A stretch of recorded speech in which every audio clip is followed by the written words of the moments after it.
Amo na yung parking area mga classmate. Kini. Dako pa kay sa tambakon.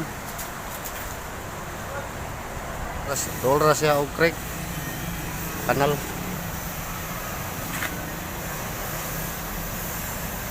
Tama po yung kerikwan, sige. Pwede na ato nang iyan ang lublak. Ana ra kalot. Aga tubig nga among kalot.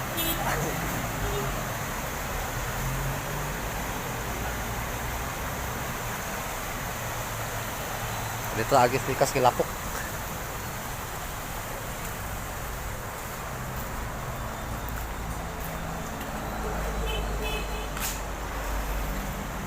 Amo pa ni among tambakanan mga classmate sa parking area. Naog ta.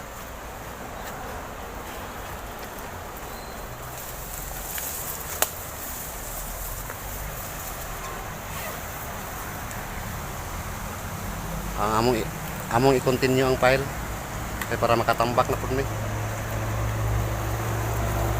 Humo kay ang yuta diri mga classmate.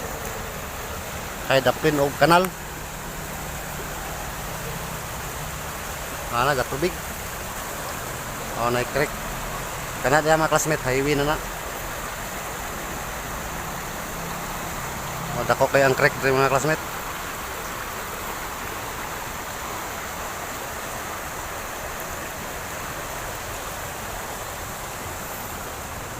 Amo ko ni pailan rin kalublak para makatambak na ni.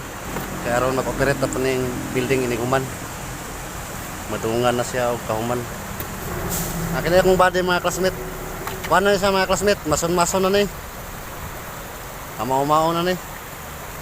Ako pa nag-train og maayo.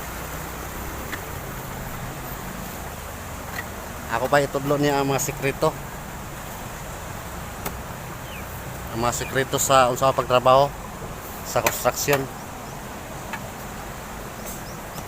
Awan na pamilyado na yung mga classmate. Nananigibuhi.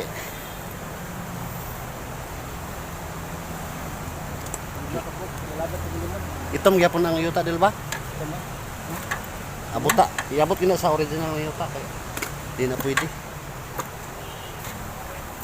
Akin nga bata mga classmate, moabot gyapon ang panahon na ni nga ma-master na siya.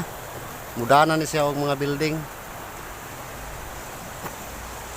Ako itudlo niya tanan ang mga sekreto.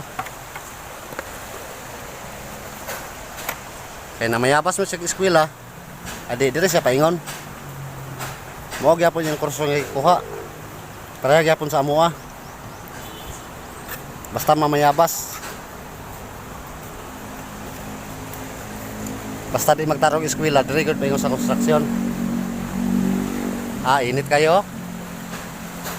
Init kayo, way landong. Tama ni hapon, way landong.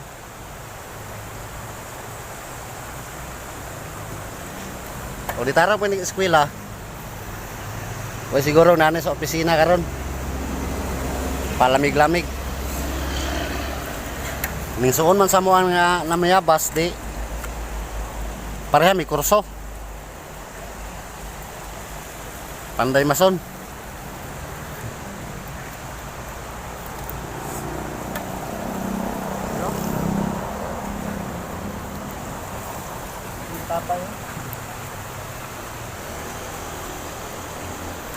Ada ako itong video mga classmate. Salamat. Thank you.